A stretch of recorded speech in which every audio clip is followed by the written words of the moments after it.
He walked into the bakery to order a cake for another woman's wedding. He never expected to find his ex-wife behind the counter, barefoot, flour-dusted, and very, very pregnant. Minho didn't do ordinary things. He didn't stand in lines. He didn't carry cash. He didn't walk into small neighborhood bakeries on rainy Tuesday mornings with his collar turned up and his jaw tight, like he was carrying the weight of a country on his shoulders. And yet, here he was. His driver had parked half a block away.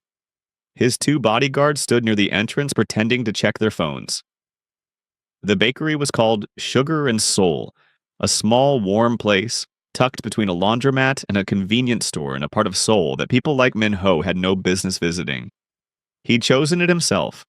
That was the strange part. But his assistant had sent him a list of the city's top wedding cake suppliers. 5-star patisseries in Gangnam, European-trained chocolatiers in Itaewon. But something about this place had caught his eye when his car passed it 3 days ago. A hand-painted sign, yellow curtains in the window, a chalkboard outside that read, "Made with real butter and zero lies." He hadn't smiled in 10 months, but something tugged at the corner of his mouth. Min-ho was 41 days away from marrying Yoon Ji-soo, a match his organization had arranged, quiet and strategic, like everything in his life. Ji-soo was elegant, suitable, safe. He didn't love her. He hadn't loved anyone since Erica. He pushed the thought down the way he always did, like hard and fast like a blade into a sheath, and reached for the bakery door. The bell above it chimed, and the scent of brown sugar and vanilla hit him like a memory he wasn't ready for. Before we go further, do you think a man like Min-ho deserves a second chance at love? Drop your thoughts in the comments, and if you're new here, subscribe. You won't want to miss where this goes. The woman behind the counter had her back to him. She was humming. Low and soft, something soulful that didn't belong in Seoul, but somehow fit perfectly inside this warm little bakery. Her hair was wrapped in a yellow headscarf. Her apron strings were tied loosely, and because they had to be, because she was heavily pregnant. 8 months, maybe more. The kind of pregnant that made every movement deliberate, every step a negotiation. Min-ho's feet stopped working. She reached up to adjust something on the shelf. And the motion turned her sideways, and that's when his blood ran cold. He knew that profile. He had memorized that profile standing on a rooftop in Busan while she'd laughed at something ridiculous, and he thought, this woman will ruin me. He'd been right. Erica! The word came out before he could stop it. Barely a whisper, barely anything, but she heard it. She went completely still. The humming died. Her hand gripped the shelf.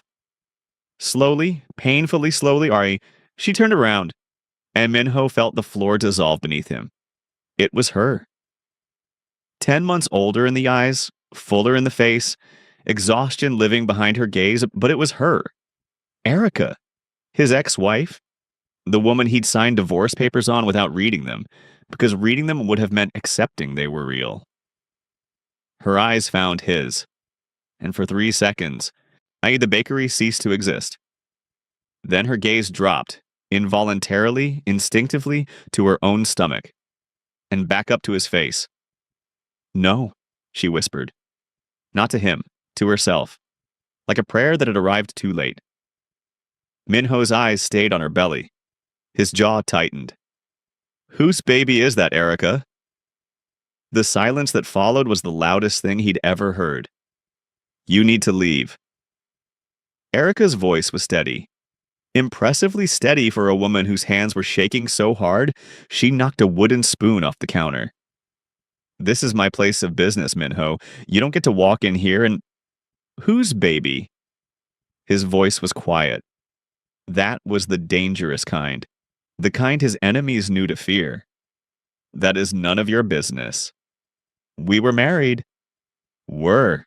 She met his eyes. Past tense. You made sure of that. Min-ho stepped closer. His bodyguard shifted near the entrance. Erica noticed and lifted her chin. That stubborn, beautiful lift he remembered every time he tried to forget her. Don't, she said. Don't bring your world in here. I have customers. The bakery is empty, Erica. It won't be for long, so please. Her voice cracked. Just slightly. Just enough. Please go. He didn't move. How far along are you? Min Ho? How far along? She exhaled sharply. 8 months. He did the math instantly. The way he always calculated everything exits, threats, odds. 8 months. Their divorce was finalized 10 months ago, which meant she was pregnant within weeks of leaving. His chest tightened like a vice. Is there someone? He asked. Are you with someone? Erica turned away, busying herself with unnecessary tasks. Goodbye. Min Ho. Erica, I said goodbye. The bell above the door chimed as a real customer entered. An elderly woman with a shopping trolley. Erica's face transformed instantly. Warm smile, steady hands, professional. Practiced, protected. Minho stood there one more moment, then walked out. But he didn't leave. He stood on the pavement in the rain, staring at the yellow curtains. Something wasn't adding up. He should have driven away. Instead, Minho was still standing across the street 40 minutes later when the sky cracked open. Seoul's spring rain didn't politely drizzle. It arrived like an argument, sudden, loud, and impossible to ignore. Within seconds, the street was a river. His bodyguard scrambled. His driver pulled the car around. And through the bakery window, Minho watched Erica wince. Not from the rain, from something else. She gripped the counter with both hands, bent slightly forward, and breathed through it. Whatever it was. The elderly customer hovered helplessly. Erica waved her off with a forced smile. Minho was through the door before he made the decision to move. What happened? He was behind the counter in 3 strides. His bodyguard started to follow. Stay outside. The guard froze. I'm fine. Erica straightened. Don't touch me. You were doubled over. Braxton Hicks' false contractions. Very normal, very none of your business. She exhaled slowly. Why are you still here? I don't know, he said honestly. That seemed to unsettle her more than anything else he could have said. The elderly customer quietly gathered her pastry box and slipped out. The rain hammered the windows. The bakery felt suddenly very small, very warm, and very full of everything they weren't saying. Erica lowered herself carefully onto a stool behind the counter. Minho didn't ask permission. He pulled a chair from a nearby table, turned it around, and sat across from her. You're still as stubborn as you are impossible, she muttered. And you're still running from things instead of facing them. Her eyes snapped to his. Don't. I'm not leaving until I know you're okay. I don't need your protection anymore, Minho. I built a whole life specifically so I wouldn't. The rain intensified. Neither of them moved. It started with a box. Erica needed something from the storage shelf. Baby shower decorations for a client order, she said, not meeting his eyes. Minho reached it before she could attempt the stretch, and when he pulled it down, a small envelope fell from between the boxes and hit the floor between them. He picked it up. Her face changed. Give me that. But he'd already seen the hospital logo and his name, Kang Min Ho, typed on the front. Unopened. Dated 9 months ago. Erica. His voice was barely sound. It's nothing. My name is on a hospital envelope dated 9 months ago. 1 month before our divorce was even finalized. He looked up. What is this? Silence. The baby, he said slowly, is mine. She didn't deny it. That was its own kind of answer. Why? The word came from somewhere raw in him. Why didn't you tell me? Erica looked at the rain-streaked window. When she spoke, her voice was hollow with exhaustion. The kind that comes from carrying something too heavy, alone for too long. Because the night I found out I was pregnant, your mother called me. She paused. She said if I told you, she would have me deported. She said I was an embarrassment to the Kang name. A foreign woman with no connections, no status. Her jaw tightened. She said your organization would never respect a leader with a black American wife and a mixed baby. Minho was very still, the kind of still that preceded destruction. She told me you'd already chosen Jisoo. Erica finally looked at him. Was she lying? He couldn't answer fast enough, and Erica saw it. That's what I thought, she whispered. The rain softened to a hush. Minho sat with Erica's words pressing down on him like a physical weight. He wanted to defend himself. He found he couldn't. Not cleanly, not honestly. Jisoo was arranged, he said finally. I never chose her. You never unchose her either. He had no answer for that. Erica pushed herself up slowly, moving to the back kitchen. After a pause, Minho followed. She didn't tell him to leave. She put the kettle on, an old habit. She'd always made tea when she didn't know what else to do with her hands. He used to tease her about it. You make tea the way other people make excuses, he'd said once, laughing. She'd thrown a dish towel at him. He almost said it now. Stopped himself. What were you going to name her? He asked instead. Erica's hand paused on the kettle. How did you know it's a girl? I didn't. His voice was quiet. I do now. Something passed across her face. Not quite a smile, something more fragile. Nara, she said softly. It means my country in Korean, and it sounds like a name my mother would love. She paused. I wanted her to belong to both worlds. Minho felt something split open in his chest. He looked at Erica, really looked at her. The tiredness, the courage, the stubbornness that had always made him feel simultaneously insane and completely alive. I'm sorry, he said. The first time in 10 months he'd said those words and meant every syllable. Erica poured 2 cups of tea, slid one toward him. Their fingers didn't touch, but it was the closest they'd been in months. Have you ever had to choose between what's easy and what's right? Tell us in the comments, and subscribe if you haven't already. The ending of this story will stay with you. His phone rang. He should have silenced it. He thought he had. But it rang again, and the name on the screen reflected in the dark window glass between them. Jisoo Erica saw it. The warmth drained from the room like water from a cracked bowl. You're still engaged. Her voice was flat. It's complicated. Don't. She stepped back. Don't say it's complicated to a woman who is 8 months pregnant, alone, and just told you your own mother threatened her into silence. Erica, let me explain. The wedding cake? She laughed. A broken, disbelieving sound. You came here to order a wedding cake. Her wedding cake. She pressed her hand to her sternum like she was holding herself together. You came into my bakery to order a cake for the woman your mother replaced me with.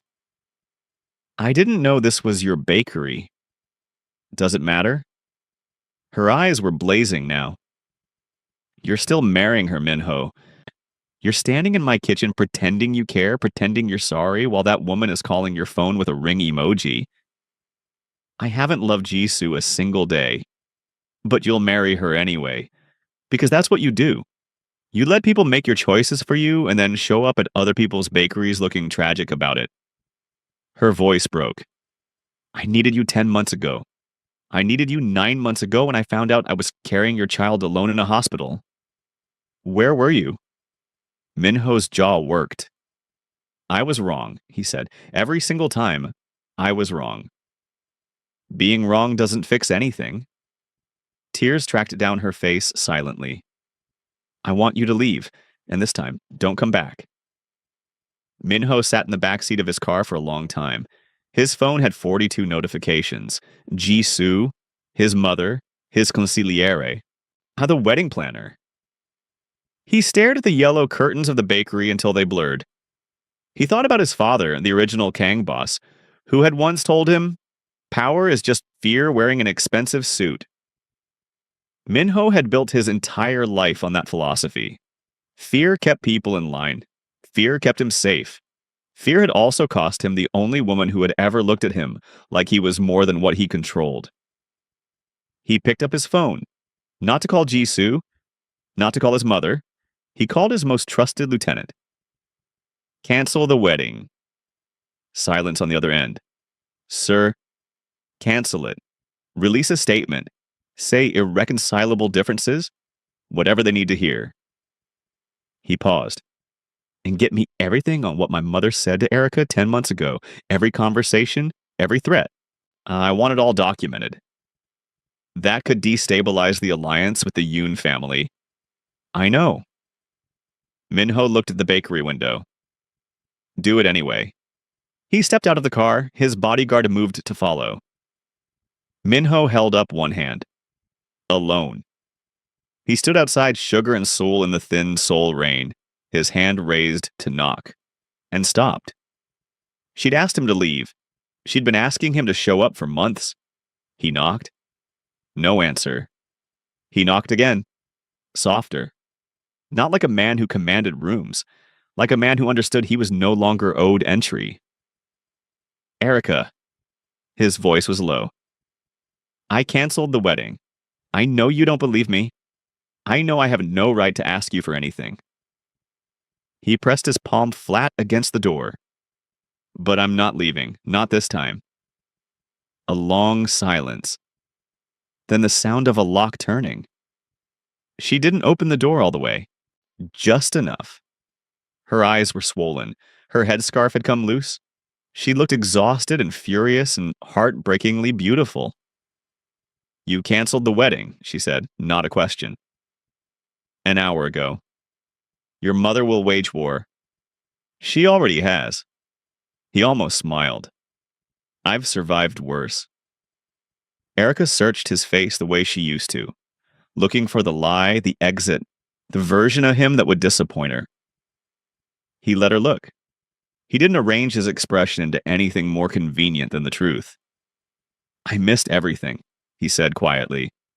The first ultrasound, the first kick. Every night you spent alone in this city carrying our daughter. His voice dropped. I can't get that back. I know that.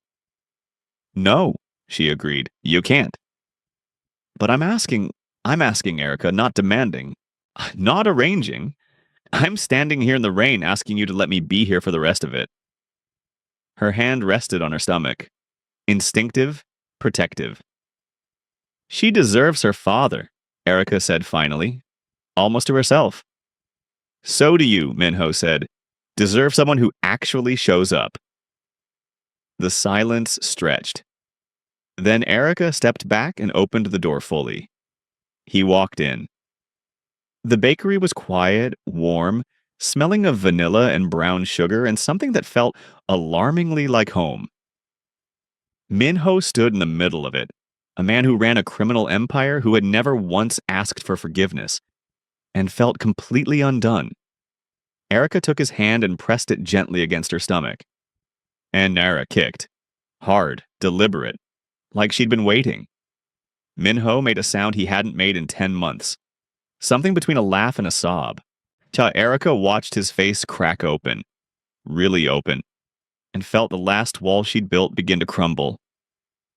Hi, he whispered, to his daughter. I'm sorry I'm late. 6 weeks later, Minho stood beside Erica in the delivery room.